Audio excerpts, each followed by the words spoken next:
Shalom warga kerajaan Rock Ministry Jawa Barat. Kembali lagi kita beribadah bersama-sama melalui ibadah online pada hari ini.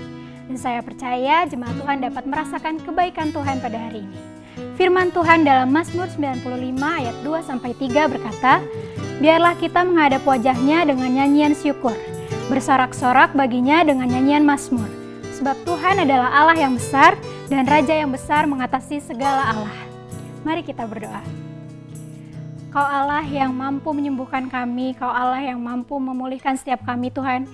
Dan hari ini Tuhan kami mau memuji-Mu, kami mau menyembah-Mu, kami mau menaikkan syukur kami padamu.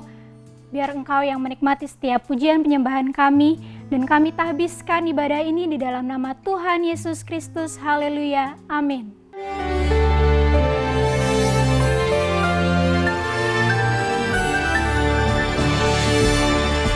Shalom warga kerajaan. Minggu yang pertama saya sampaikan tentang Bat Call, the daughter's voice. Itu artinya di mana Allah Bapa berbicara langsung dalam hal ini kepada sang putra waktu dia menyerahkan diri untuk dibaptis. Setiap kerendahan hati, setiap melakukan kehendak daripada Bapa itu selalu menyenangkan dia. Tuhan Yesus berkata, perhatikan dalam Yohanes 8:29, bagaimana dia selalu berkenan kepada Bapa. Kenapa? Dia selalu melakukan apapun yang menyenangkan hatinya. Dan yang kedua kita lihat suara daripada sorga itu langsung dari sang Bapa. Bukan melalui nabi-nabi. Yaitu ketika Tuhan Yesus dalam Matius 17 membawa 3 orang muridnya. Petrus, Yohanes, dan Yakobus ke suatu gunung yang tinggi. Kalau saudara pergi ke Israel, jangan membayangkan kayak gunung-gunung di Indonesia ya. Seperti Zion tuh ya cuma 800 meter lah ya. Tetapi ini gunung yang paling tinggi adalah Gunung Hermon. Hermon atau Hermon itu artinya sanctuary. Tidak mungkin yang lain. Kalau saudara pergi ke sana, saya akan ditunjukkan Mount Tabor, Gunung Tabor. Bukan itu. Tapi gunung yang tinggi. Sebab itu sanctuary. Dan kemudian apa yang terjadi? Musa dan Elia menampakkan diri. Yesus berubah wajah di depan mereka. Bahkan pakaiannya putih bersinar berkilau-kilauan. Satu hal yang kita harus tahu, our Father, our Lord and the Spirit of God is the Lord of glory. The Father of glory, the Lord of glory and the Spirit of glory. Dan kita sebagai umatnya yang tadinya tidak punya dan kehilangan kemuliaan Allah akan dikembalikan kepada kemuliaan Allah itu sendiri. Dan pada saat itu ketika mereka sedang pasti terkagum, tertegun, tercengang-cengang melihat Musa dan Elia. Saudaraku, firman Tuhan menunjukkan bagaimana di dalam kekekalan itu sungguh ada. Your loved ones akan kita temui lagi.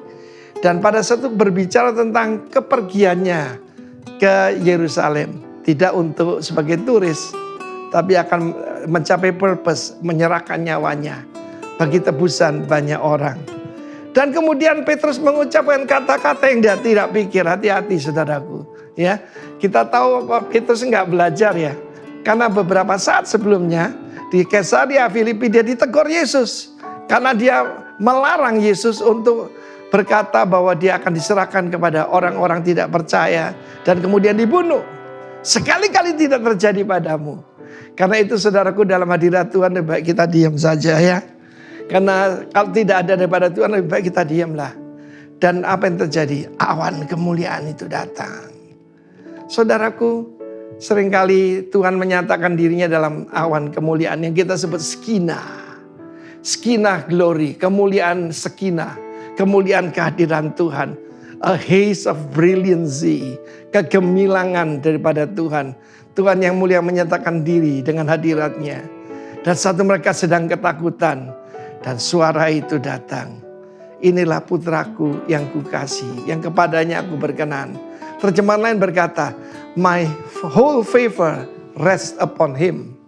Dan melalui Kristus, saya juga mengalami, saudara juga mengalami favor upon favor upon favor. Tetapi dia kemudian berkata, dengarkanlah dia. Mazmur pasal 2 ayat 7 dan banyak firman mengatakan, dengarkanlah dia. Saudaraku, mau hidup berkemenangan, dengarkanlah dia. Saudara, live by the word of the king. Ya, Bukan cuma live by the book, bukan saja sesuai Alkitab, tapi juga rema daripada Tuhan. Setiap pagi, tujuan kita berdoa buat apa sih? Mau mendengarkan suara daripada Tuhan. Dan hari ini saya ingatkan, suara itu datang kedua kalinya. Langsung from heaven, from the Father. Ya, this is my beloved Son. Kita diberkati oleh karena Yesus. Karena itu bagaimana mengalami kemuliaan itu? Dengarkanlah dia. Saya mendengar suara Tuhan. Pergi ke Pulau Bali. Saya bilang, yes Lord. Sebab kita tidak bisa berkata no Lord. Kita adalah miliknya. God bless you. Dan saat itu, favor upon favor, kindness, goodness of God. I live in the goodness of God. God bless you, warga kerajaan.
tunjukkan kasih setiamu, kau menyediakan yang ku perlu, kau setia, kau mulia, Bapa kau setia.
Salam Jemaat Rock Ministry Jawa Barat.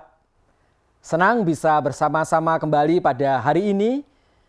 Kita akan menikmati pemberitaan firman Tuhan. Mari kita berdoa. Tuhan, kami bersyukur buat hari ini untuk semua kebaikan Tuhan yang Tuhan sudah limpahkan di dalam kehidupan kami.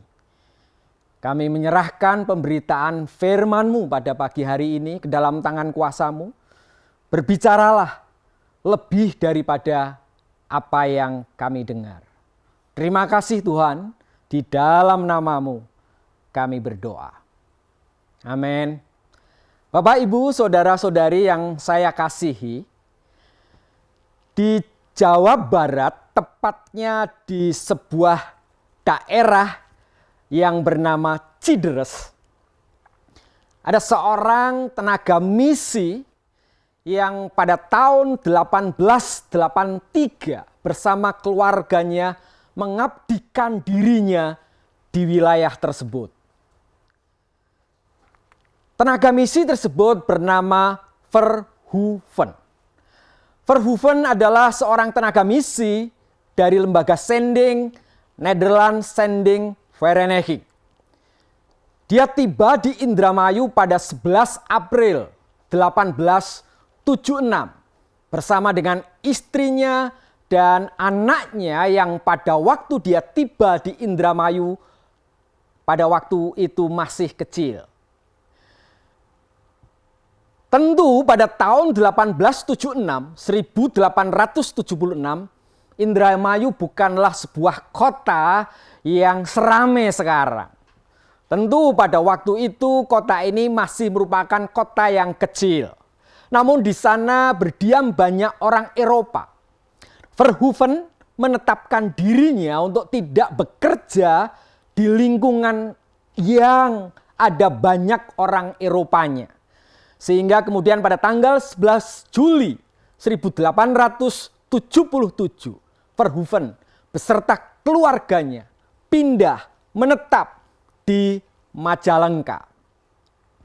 Tentu Majalengka jauh kurang ramai dibandingkan dengan Indramayu. Dan pada waktu itu alat transportasi belum ada. Artinya perjalanan dari Indramayu ke Majalengka itu pun membutuhkan waktu yang cukup panjang. Bapak Ibu yang saya kasihi, Verhoeven bersama dengan anak dan istrinya merelakan dirinya untuk masuk ke wilayah Majalengka pada tahun 1877. Saya pikir itu bukan merupakan suatu keputusan yang mudah. Saya pikir itu bukan merupakan suatu keputusan yang enak.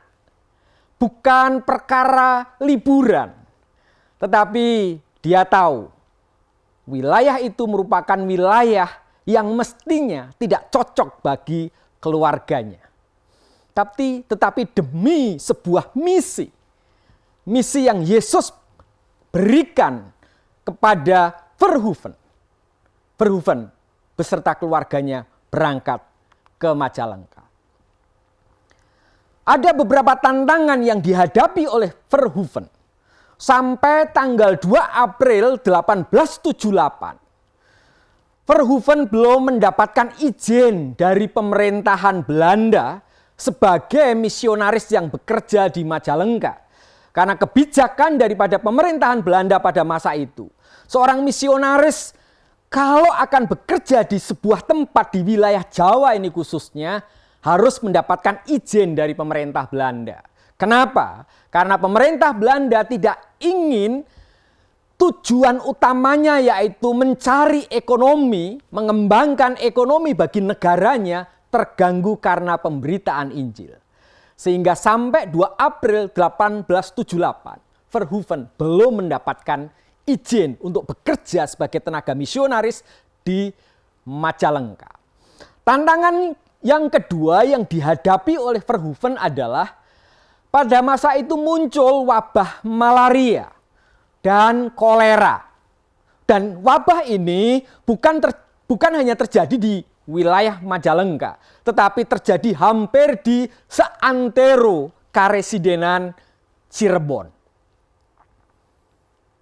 Dan anak istri dari Verhoeven hampir meninggal karena terserang penyakit ini.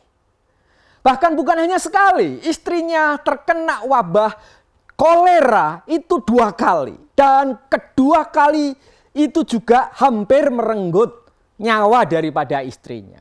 Artinya bahwa pelayanan yang dilakukan oleh Verhoeven beserta keluarganya tidak mudah yang dijalaninya. Ada banyak tantangan yang harus dihadapinya. Sehingga memaksa istrinya harus kembali untuk sementara ke Indramayu, dirawat oleh tenaga sending yang ada di Indramayu. Sementara Verhoeven sendirian di Majalengka. Dan bukan hanya itu, bukan hanya tantangan itu yang dihadapi oleh Verhoeven. Tetapi karena konteks Majalengka itu merupakan konteks yang tidak mudah bagi pemberitaan Injil. Maka setelah bekerja selama 4 tahun 1881 tidak ada satupun orang pribumi yang dibaptis di Majalengka. Dan di dalam laporan majalah Nederland Sending Vereniging di tahun 1881 disebutkan bahwa misionaris kami Verhoeven di Majalengka tidak memberikan laporan yang penting. Kenapa? Karena pada tahun itu belum ada orang yang telah mengenal juru selamatnya. 4 tahun dia bekerja dan tidak ada satupun orang yang dia bisa baptis. Bapak, Ibu, saudara-saudari yang saya kasih, tentu ini merupakan pukulan yang sangat berat bagi seorang tenaga misi. Ini merupakan sesuatu tantangan yang berat bagi seorang tenaga misi. 4 tahun bekerja tanpa hasil. Pertanyaannya adalah, apakah kemudian Verhoeven berhenti dari semua itu? Apakah kemudian Verhoeven frustasi kemudian pulang ke negerinya, yaitu ke negeri Belanda? Tidak. Tahun 1882 dia pindah ke Kadipaten. Mencari peluang baru untuk bisa mengabarkan Injil di daerah Kadipaten. Bapak, Ibu, saudara-saudari yang saya kasihi, Verhoeven tetap tekun menjalankan misi Yesus. Misi yang mana pertanyaannya? Misi yang terdapat di dalam Matius pasal 28 ayat 19 dan 20. Saya bacakan. Karena itu pergilah, jadikanlah semua bangsa muridku dan baptislah mereka dalam nama Bapa dan Anak dan Roh Kudus. Dan ajarlah mereka melakukan segala sesuatu yang telah kuperintahkan kepadamu. Dan ketahuilah, aku menyertai kamu senantiasa sampai kepada akhir zaman. Bapak, Ibu, saudara-saudari yang saya kasihi, sebelum memberikan perintah ini, sebelum Yesus memberikan perintah ini kepada murid-muridnya, Tuhan Yesus mengatakan bahwa kepadaku telah diberikan segala kuasa di sorga dan di bumi. Sama dengan kuasa sewaktu dia mengajar pada khotbah di bukit. Sebab ia mengajar mereka sebagai orang yang berkuasa. Dan setelah mengucapkan itu, atas dasar itu, Tuhan Yesus memberikan amanat ini. Amanat ini saya bagi ke dalam 2 bagian besar. Yang pertama adalah keluar, reaching out. Karena itu, pergilah, jadikanlah semua bangsa muridku, dan baptislah mereka di dalam nama Bapa, Anak, dan Roh Kudus. Itu adalah perintah untuk keluar, menjangkau. Tetapi kemudian ada perintah yang kedua yang sifatnya adalah ke dalam. Empowering, equipping. Yaitu yang berbunyi, ajarlah mereka melakukan segala sesuatu yang telah kuperintahkan kepadamu. Kata pergilah di dalam ayat ini merupakan kata yang persiapan bagi kata kerja utama. Jadi kata pergi itu sendiri bukan merupakan kata kerja utama, tetapi merupakan persiapan bagi kata kerja utama. Dan kata pergilah ini menginspirasi banyak misionaris barat, tenaga sending dari Eropa yang bekerja, yang masuk ke wilayah-wilayah di luar Eropa, dan tentunya banyak juga yang bekerja di negeri yang di mana kita tinggal. Kata pergilah sejak masa William Carey telah menjadi suatu inspirasi untuk mendorong mereka keluar dari kenyamanan mereka masing-masing, keluar dari negeri mereka, pergi ke tempat-tempat yang mestinya tempat itu tidak sebagus di tempat asal mereka.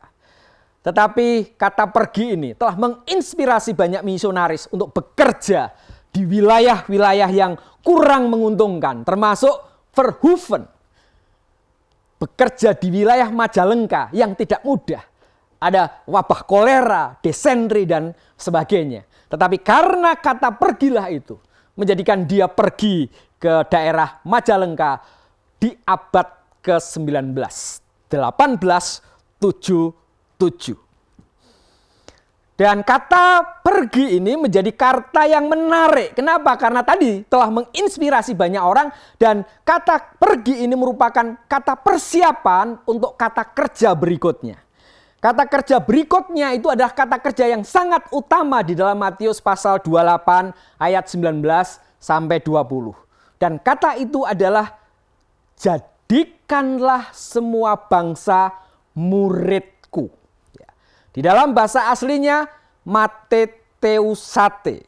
Dan dua kata kerja lainnya, yaitu kata kerja baptislah dan ajarlah, itu merupakan bentuk kata kerja partisipatif yang menerangkan kata kerja utama. Tetapi dua kata ini tidak bisa dipisahkan dengan kata jadikanlah semua bangsa muridku. Dua kata ini merupakan dua kata yang sangat penting di dalam proses yang disebut proses pemuridan, menjadikan murid. Dan Bapak Ibu yang saya kasih, setelah peristiwa kebangkitan, kata ini menjadi kata yang sangat penting di dalam gereja mula-mula. Bapak Ibu, apakah maknanya menjadi murid kalau begitu? Menjadi murid, mateteusate, maknanya adalah bukan hanya membawa orang lain masuk ke dalam kelompok kita, tetapi yang maksud daripada menjadikan murid itu adalah sebuah proses pengajaran dan pembimbingan yang menyeluruh untuk membawa orang masuk pada pandangan hidup yang baru, cara hidup yang baru, dan bertindak sesuai dengan nilai-nilai kerajaan Allah. Perhatikan, yang namanya menjadikan murid bukan hanya sekedar membawa orang lain ke dalam kelompok kita, tetapi menjadikan murid artinya sebuah proses pengajaran, bukan hanya pengajaran tetapi juga pembimbingan yang menyeluruh untuk membawa orang masuk pada apa? Pada pandangan hidup yang baru. Dari pandangan hidup yang baru ini akan menghasilkan cara hidup yang baru. Dan dari cara hidup yang baru ini akan menghasilkan tindakan yang sesuai dengan nilai-nilai kerajaan Allah. Menarik. Dan ini menjadi sangat penting sekali. Kenapa? Karena ini merupakan kata kerja utama. Baptis. Kata baptis itu diartikan sebagai tanda perpindahan dari cara hidup yang lama menuju ke sebuah hidup yang baru. Jadi tanda itu, baptis itu merupakan tanda, simbol, pengakuan, pernyataan dirinya masuk di dalam sebuah kehidupan yang baru. Dan itu dipakai di dalam tradisi dunia kuno bahwa yang namanya pembaptisan itu merupakan tanda. Pertanyaannya adalah hidup baru seperti apa? Hidup baru yang seperti apa? Pertanyaannya. Hidup baru yang dipenuhi dengan apa? Dengan cara pandang, dengan cara hidup, dengan tindakan yang sesuai dengan nilai-nilai kerajaan Allah. Nah, bagaimana supaya apa? Supaya hidup yang baru itu mencerminkan nilai-nilai kerajaan Allah. Caranya adalah dengan proses ajarlah. Melalui proses yang disebut dengan didaskontes. Ajarlah. Pengajaran kemudian menjadi sangat penting sekali dalam membentuk seorang murid. Sehingga dikatakan tidak ada murid tanpa sebuah pengajaran. Dan kemudian yang namanya disciple making itu sangat tidak mungkin bisa terjadi kalau tanpa pengajaran. Maka kata ajarlah ini menjadi sangat penting sekali setelah apa? Setelah kata baptis, setelah kata jadikanlah semua bangsa muridku. Jadi bukan hanya berhenti setelah dibaptis kemudian tidak ada proses selanjutnya. Tetapi misi daripada Yesus yang harus kita laksanakan adalah juga mencakup kita harus mengajar mereka. Pengajaran itu merupakan proses yang harus dilalui untuk menjadikan seseorang menjadi murid. Dan pengajaran ini merupakan langkah dari empowering, dari equipping. Supaya apa? Supaya para murid di kemudian hari juga mampu untuk memuridkan yang lain. Dengan kata lain, kata ajarlah itu maknanya adalah empowering, equipping. Maka kalau kita lihat di dalam Matius pasal 28 ayat 19 sampai 20, maka kata ajarlah itu merupakan pemberdayaan, melengkapi. Untuk apa? Supaya nanti para murid itu bisa memuridkan orang lain. Itulah sebabnya di dalam Matius pasal 28, 19, 20 tadi saya katakan dimaknai bukan hanya keluar tetapi juga ada misi ke dalam.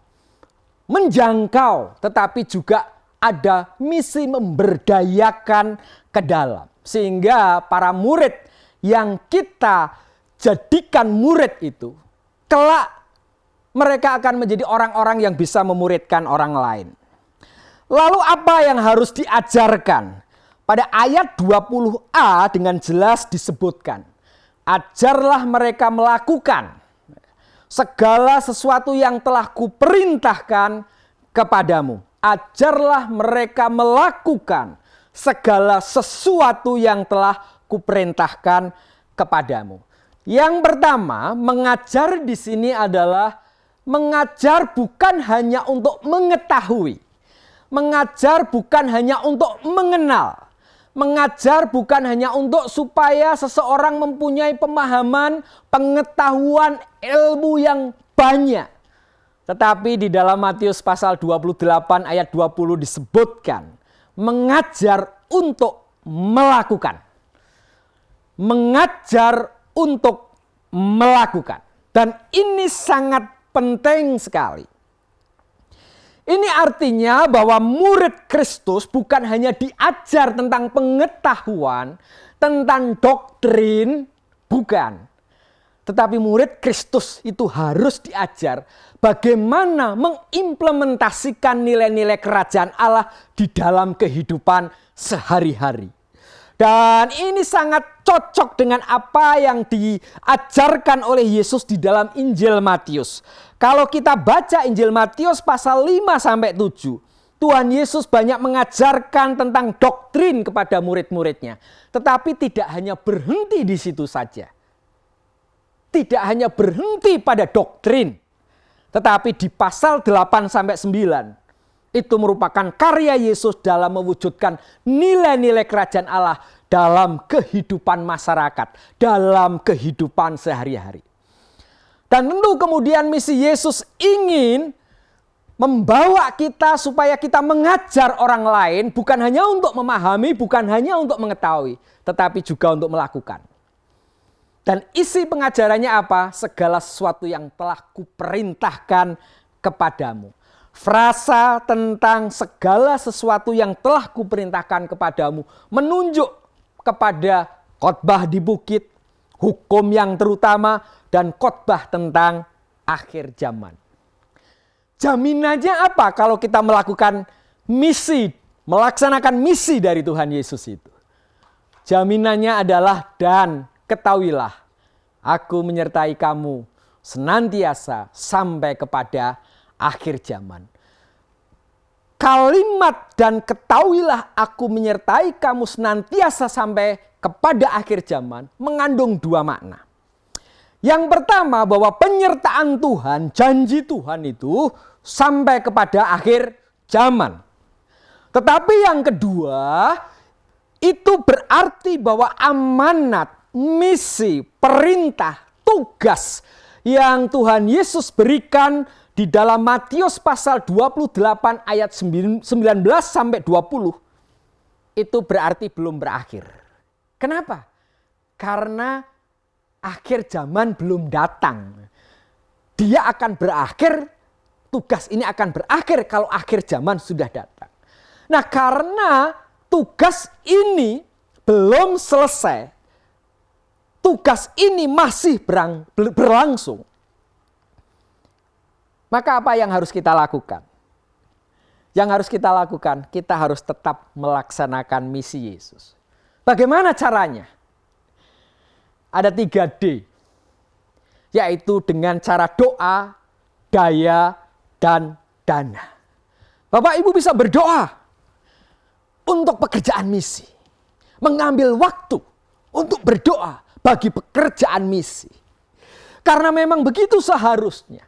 Seperti jemaat di Antiokhia yang mereka berpuasa dan berdoa, dan setelah itu mereka mengirim Barnabas dan Saulus untuk pergi mengabarkan Injil. Mereka berpuasa dan berdoa. Doa merupakan sesuatu yang sangat penting. Verhoeven, saya yakin dukungan-dukungan doa itulah yang menguatkan dia ketika dia bekerja di Majalengka. Ketika dia kemudian pindah ke Kadipaten, tepatnya di daerah Cideres. Dan yang kedua, bagaimana supaya kita bisa terlibat di dalam misi, berpartisipasi di dalam misi? Daya.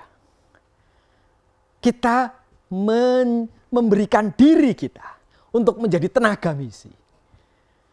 Tetapi kalau itu kemudian kita tidak bisa yang kedua, apakah ada cara lain? Ada Bapak Ibu, yaitu dengan keterlibatan kita di dalam bentuk dana. Doa, daya, dan dana. Kenapa? Saya yakin apa yang dilakukan Verhoeven di daerah Majalengka, di daerah Kadipaten, itu memerlukan dana. Maka untuk terlibat di dalam misi, kalau kita tidak bisa meluangkan waktu untuk menjadi seorang tenaga utusan misi, maka kita bisa dengan terlibat secara dana. Secara doa, secara dana. Berdoa, memberikan dana bagi mereka yang bergerak di dalam ladang pelayanan yang Tuhan sudah mandatkan kepada mereka. Bapak Ibu yang saya kasihi, buah daripada ketekunan Verhoeven di dalam melaksanakan misi Yesus tampak di dalam slide, di dalam gambar ini. Itu adalah sekolah, bangunan sekolah, dan itu bangunan rumah sakit. Ada kompleks di Cideres di mana buah pelayanan Verhoeven itu tampak sekali. Bapak Ibu yang saya kasihi, buah daripada ketekunan Verhoeven tidak mengecewakan. Pada tahun 1899, menurut data, ada 100 orang yang dibaptis oleh Verhoeven. 100. Bapak Ibu, ini tahun 1899. Jumlah penduduk belum besar, belum banyak. Maka 100 orang itu merupakan angka yang cukup besar, sangat besar. 100 orang pada tahun 1899, belum abad ke-20, itu masih abad ke-19. Dan kita lihat, ada gereja yang dibangun di daerah Cideres. Kemudian ada sekolah yang dibangun di wilayah Cideres. Dan kemudian istri daripada Verhoeven mempunyai murid-murid sekolah anak-anak perempuan yang belajar menjahit.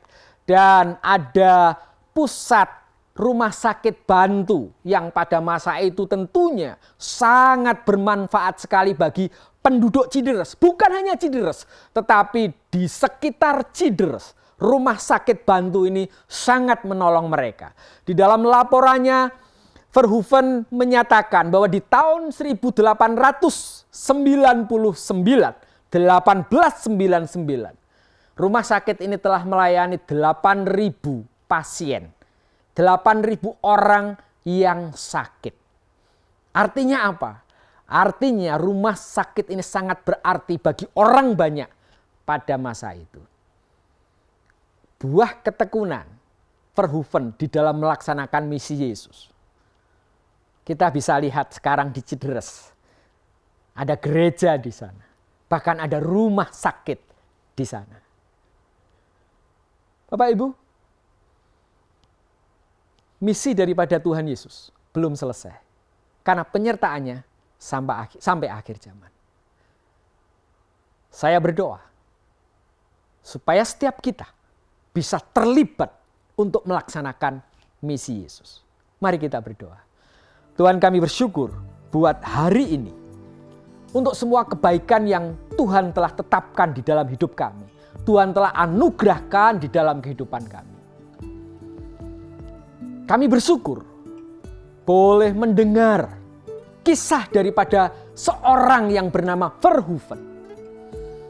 Rela pergi dari Eropa, dari Belanda, masuk ke wilayah Majalengka, Kadipaten, untuk melayani orang-orang yang ada di tempat itu. Untuk menjadi berkat orang-orang yang ada di tempat itu. Biarlah apa yang dilakukan Verhoeven itu menginspirasi kami. Untuk kami terus terlibat, tekun melaksanakan misi Yesus. Baik melalui doa, melalui daya, melalui dana.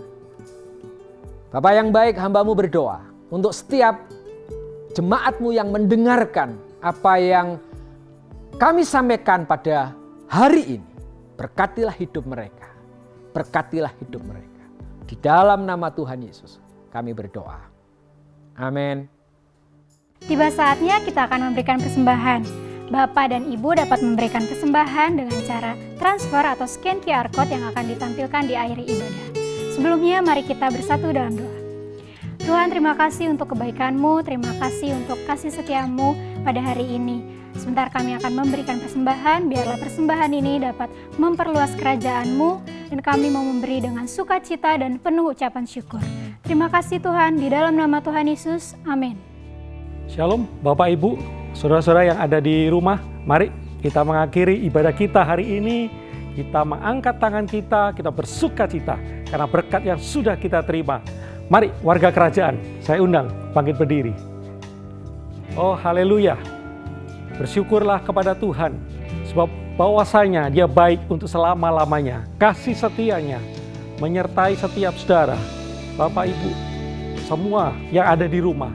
Mari mengangkat tangan dengan iman. Percayalah bahwa damai sejahtera yang daripada Allah Bapa kita, kasih karunia, anugerah daripada Tuhan Yesus Kristus, pimpinan dan penyertaan Roh Kudus, memberkati setiap siapapun saat ini yang mengangkat tangannya, yang ada di rumah dan dimanapun juga yang mendengarkan khotbah hari ini, yang mendengarkan, yang beribadah hari ini. Kiranya Tuhan memberkati engkau dan melindungi engkau. Tuhan menyinari engkau dengan wajah-Nya dan memberikan engkau damai sejahtera. Tuhan menghadapkan wajah-Nya dengan sukacita. Terimalah berkat daripada Allah kita di dalam nama Tuhan Yesus Kristus. Haleluya. Amin. Tuhan Yesus memberkati saudara.